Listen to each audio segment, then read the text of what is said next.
Hey, it's Kat at Kattalestv. I'm going to be doing some radio today. Let's say a voiceover. I'm going to talk about Taraji P. Henson and the Colored Purple Oprah Winfrey Fantasia debacle. Just so you understand, I work in the entertainment industry besides doing photography and the reporting that you might see on my YouTube channel. I've worked in the entertainment industry for a very long time, and I am a SAG actress. And to refresh your memory, if you may or may not have watched my other videos. I'm sorry, I shouldn't say refresh your memory. You may not know this. I came to LA to act, and I worked as a principal. I also did background work on a lot of productions. And one of the reasons why I stopped acting was because I was sexually harassed by a very powerful director. And I was naive. I didn't really think about it. Like, not about it could happen to me, but I just didn't even think about it. I was writing scripts, I was acting, I was auditioning, I was directing my stage play of my script.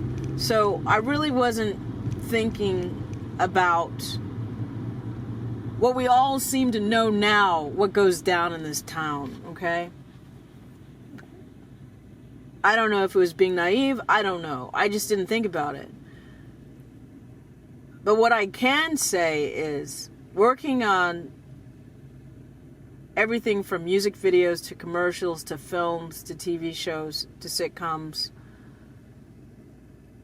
and not even stuff in the entertainment industry, just working in the real world. Sexual harassment, power trips, people sabotaging your career is real. It's really real. And what I see in regards to the Color Purple situation is, one, Oprah's body language when, I guess, Taraji Fantasia, and I'm sorry, I don't know the other lady's name that was in Color Purple, but I guess they were in New York, and they were high up in some architectural cool building outside, and Oprah's wearing that fancy purplish coat, sparkly coat, and she's like walking like a pimp. I felt like her body language is really, really odd. You know, she was really feeling herself, and she looked like she was peacocking. And I looked at Taraji's face, and it had so much pain in it, and she was trying not to cry, and she kept looking up, and they kept avoiding each other. That was like one of the signs. But I also caught up with all the interviews where Taraji and some of the other cast members were talking about what was happening on that set. I have to let you know, for those people who do not know, a couple of things about when you're working on a professional production, especially if it's a small cast where they're mostly principals, and a principal is like a star, like Taraji, like Fantasia.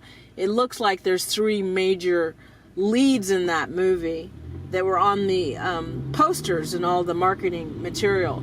I know there's other cast members. What I'm trying to say is the leads were very small in that movie, and it was also shot, I guess, in Atlanta. And Taraji, as far as I know, she doesn't live there. She lives, I believe, in LA. So you have to understand something. It'd be like me driving a car and working in Germany and not knowing the ins and outs, but working 14-hour days, being exhausted, emotionally drained, and expected to drive home in a place I didn't know, and under a lot of stress. It wouldn't make much sense. But also, when you respect your actors and actresses, and they're the principals of a movie, you want them taken care of. It's not spoiling her or the cast to have a driver. Like a lot of you use Uber and Lyft. You have a driver to get to where you want to go. If you're clubbing all night, you want to be drunk driving a car, so you have an Uber. So, if you're willing to do that, I don't understand what the issue is with Taraji wanting to have a driver. The sad thing is, Fantasia hasn't done a lot of production, so she doesn't even know what to expect. It is totally normal for stars to have, and when you say stars, for the leads of a movie or a TV show to have drivers. Every major production that I worked on, especially if it was a movie, they had drivers. It's in their contract. But if you guys don't understand that, we'll leave it there. But let's talk about the other issues that they mentioned, that during the table read they didn't have their own trailers. That's not right, okay? You need your own space to do what your private conversations. What's hilarious about from what I understand of how these women are talking about Color Purple, they treated the leads like they were extras in a production, because like I said, I've worked as background before. They normally throw us all in one room, and it can be cold, and it doesn't have the right heating. All this stuff has happened to me working on productions. But that's like for extras, not the principals. You know what I'm saying? And normally when you're a principal, they give you your own room or your own trailer, because sometimes you need time to maybe take a nap or make a private phone call. That's not asking for too much. Also, let's talk about food. Again, from what I'm understanding from what Taraji and the other lady said, it sounds like they were treated like extras, not as the leads of a movie that they're trying to make their money back. I don't understand the Color Purple. I don't understand the rumors that Oprah is trying to blackball Taraji for speaking up. And the sad thing is, Fantasia countering Taraji saying that she wanted a car, and then Fantasia saying something like, well, I'm a Southern woman and I drive myself. Well, the good for you, but that's not how normal movies run, Fantasia. You don't know that yet. And if you have a career in the movie industry, you'll understand it. You telling me Halle Berry doesn't have a driver? I mean, let me just break this down to you, because I covered Dancing with the Stars this last season, okay? Jason Mraz had a driver, okay? Tyson Beckford had a driver. Sometimes, I'm trying to think of who else. The football player guy had was this Peterson guy? Peterson had a driver sometimes. But see, part of their contract is, and this is a TV show, Dancing with the Stars. Oh yeah, Britney's sister had a driver.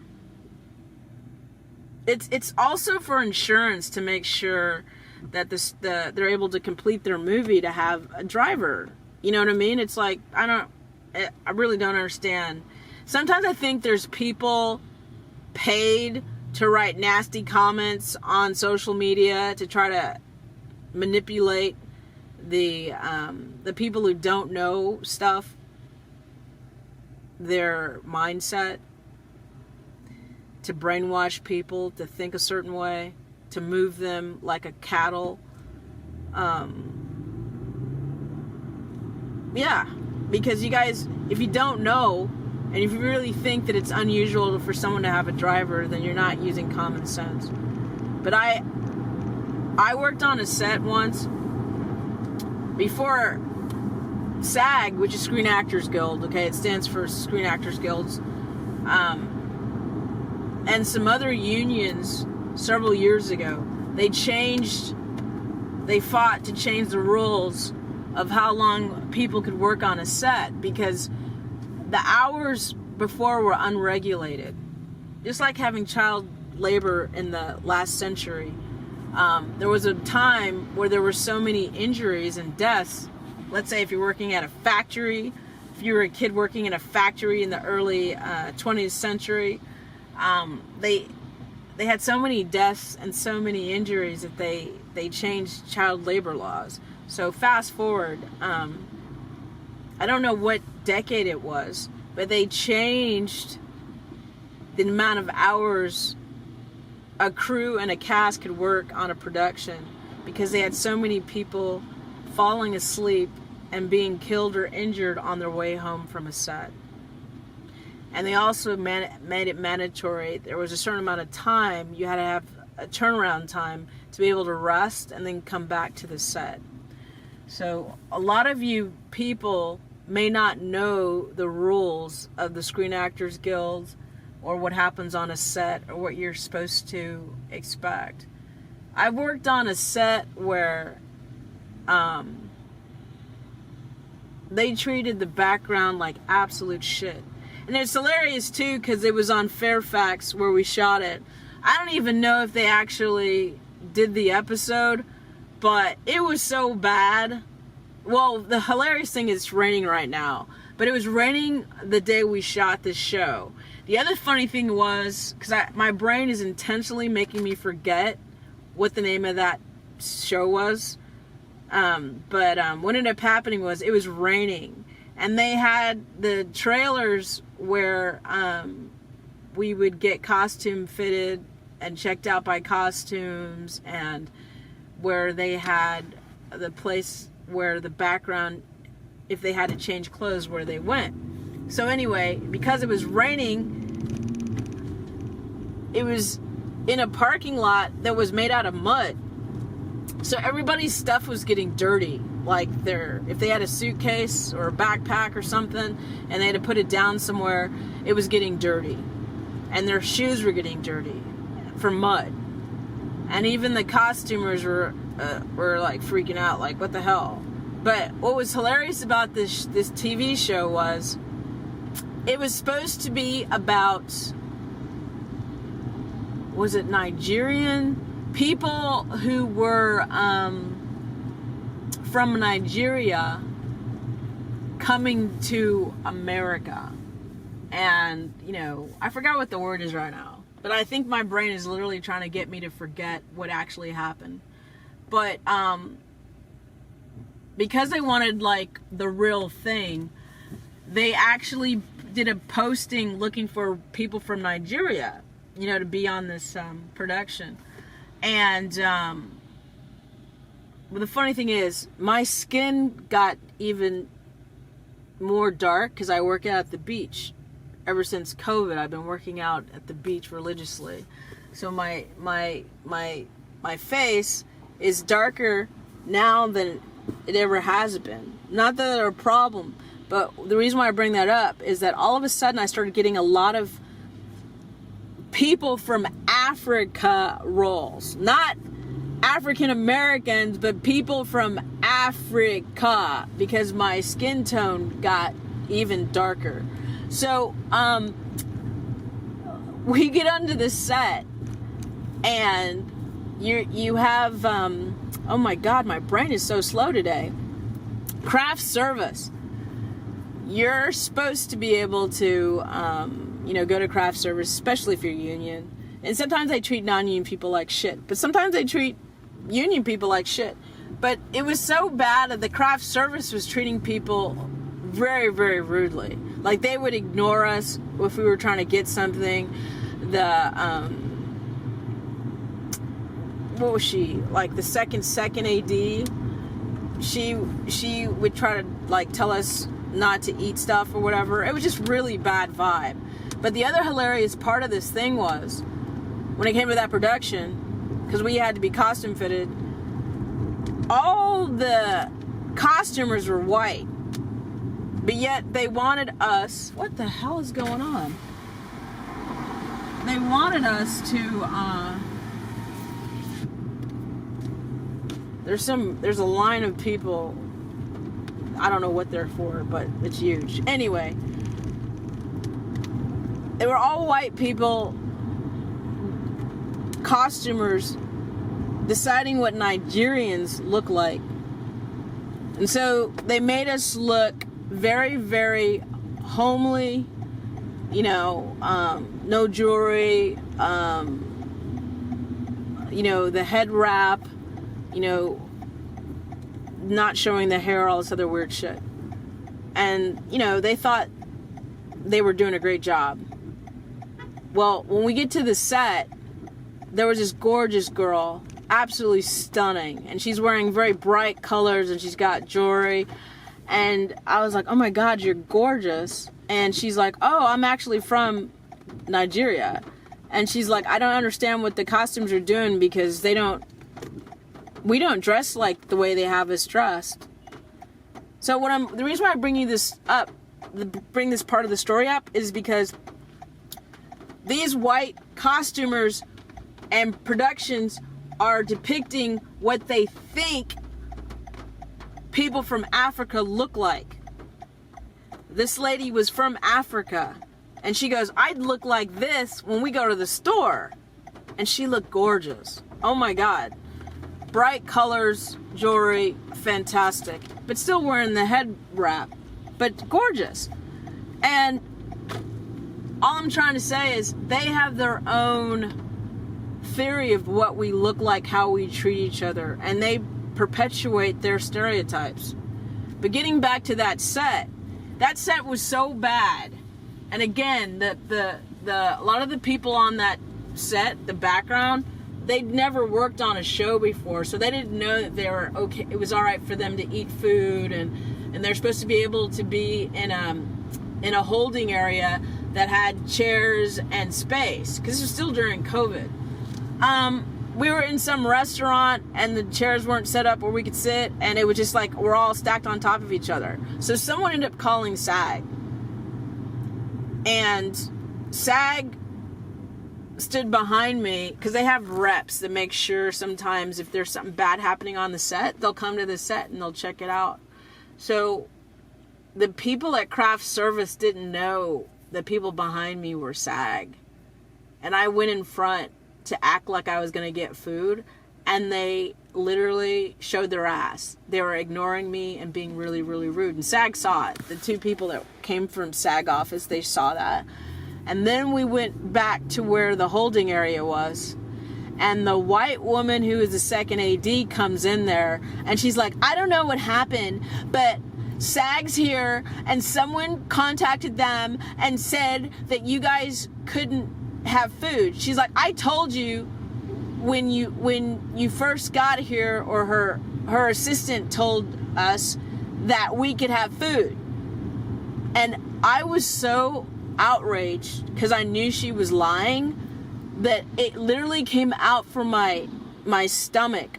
I couldn't control it. I said, that's a bold-faced lie. Because I had it. Because these people were so fucking rude. And SAG was there. And that woman fired me on the spot. And then I ended up leaving. You still get paid, right? But I ended up leaving, and I went to the beach, and I was really upset. And then one of my friends saw me, and he's like, are you crying, Kat? And I was like, no. I tried to lie. No. I was like, well, I got fired today.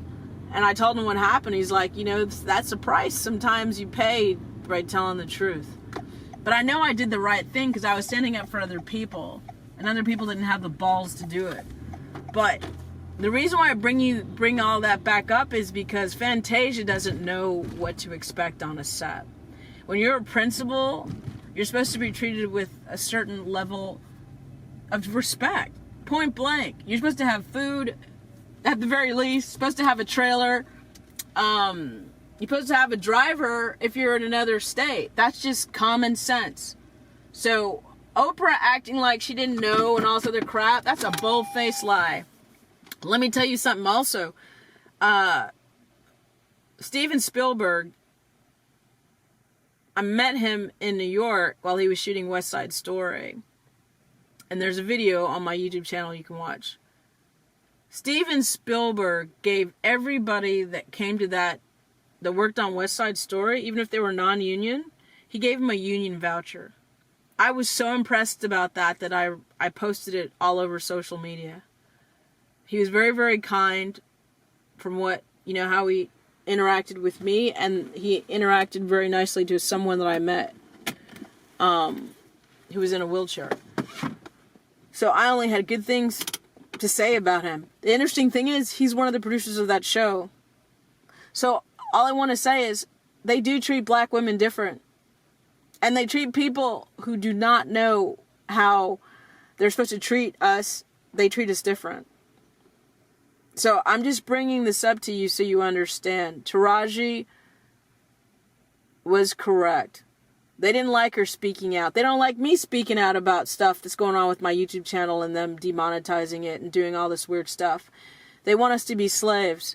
They want us to be so grateful that we're getting anything. They were able to put our art out there and not get paid. For Taraji to be making the little amount of money that she did off of that movie, I think she might have taken home $40,000 after they take out everything. That's really sad, because she's been working for 25 years in the entertainment industry, and she's barely getting by. You guys just don't understand. You're being brainwashed by reality shows and people acting ignorant. If you're going to be in this industry, you need to know what the rules are and what to expect. But for those saying that Taraji's just being a drama queen, you don't know what the fuck you're talking about. And unfortunately, Fantasia doesn't know what to expect. It's an abomination the way they were treated.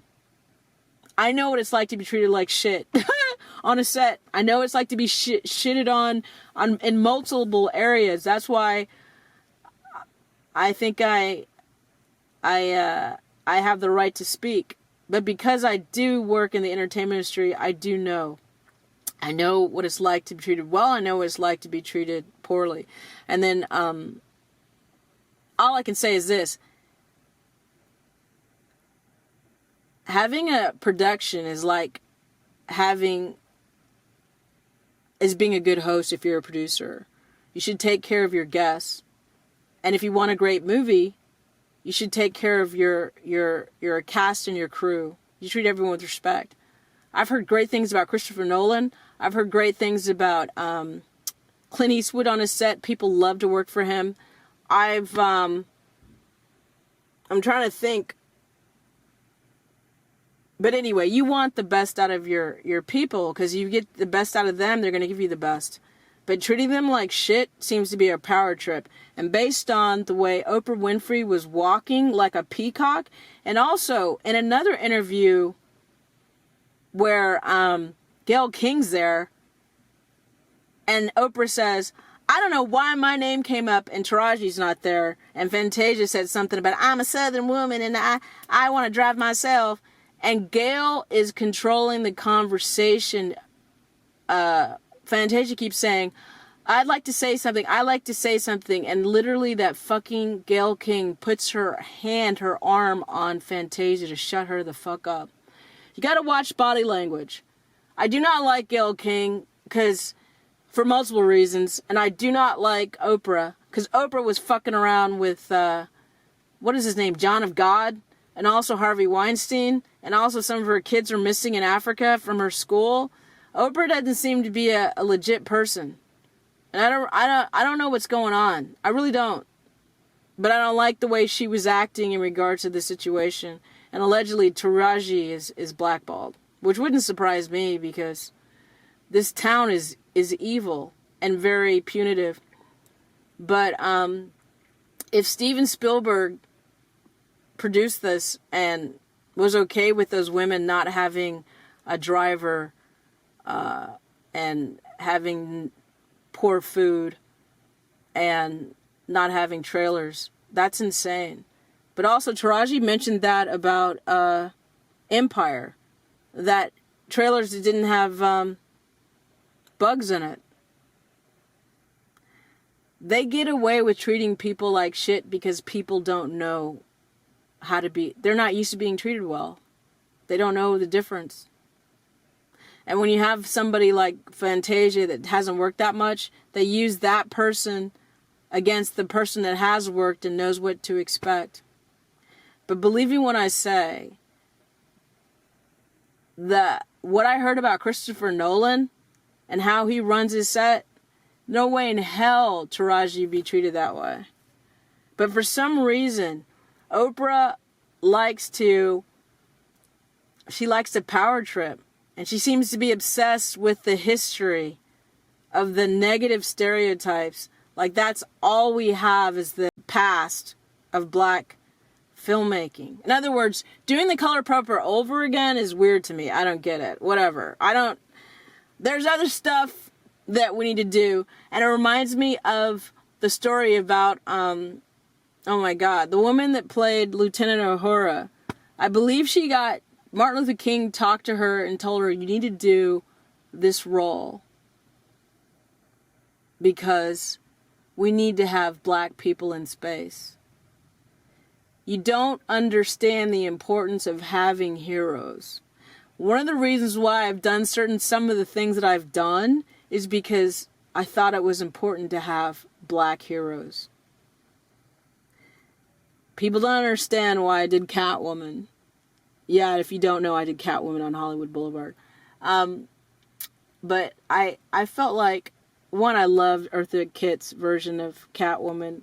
Two, I loved Julie Newmar's version of Catwoman. But blacks need heroes. Also, other people need to see heroes of all different colors. All different colors. So you can change the narrative. If you only see blacks and you only see black men as pimps, abusive rappers, you don't see them as professionals. If you only have black women suffering, not in loving relationships, and as prostitutes, you are brainwashing generations and also helping to have discriminatory practices betrayed on us, okay? So anyway, this is Kattalestv. Thank you for listening. You know, YouTube's fucking me over, so I am posting this on other platforms. But thank you for listening, and if you'd like, subscribe and support black content creators that you know are actually creating the content. This AI crap that's going on YouTube right now, where they don't even pronounce the words right, and they just steal other people's content. But it could be YouTube for all we know. It could be Google putting up these AI accounts, stealing money from content creators. We don't know. So support real people. We need to eat. Because by censoring or stealing money from people like me, they're literally trying to starve me to death. They want me to work for free. For what? To be on YouTube? I'm not a slave. But thanks for listening. Take care. Bye.